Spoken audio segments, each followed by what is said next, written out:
Šogad uzsāka atkal savu attīstību Kūdras ieguves atradne, kur tiek sakārtot teritorija un gatavot, kā saka,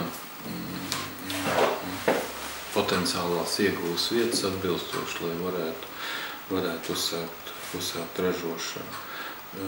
Pamatā tur nodarbināti, es pašreiz precīzi skaitu nezinu, cik cilvēki strādā, bet pamatā tie ir vietēji iedzīvotāji. Es zinu, ka darba vadītājs ir pieredzējis šajā jomā. Viņš arī iepriekš bija saistīts ar šo Kūdras pūruvu.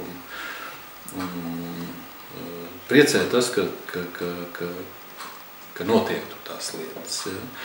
Un pēc 2 gadu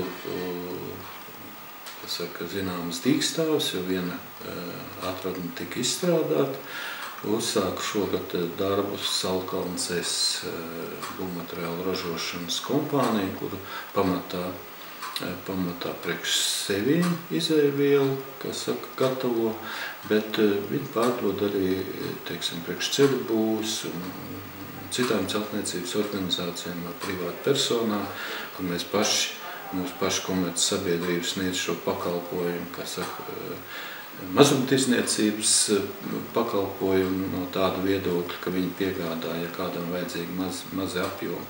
Jo pat šī iegūs kompānija, viņam mazumtirdzniecība nenodarbojas.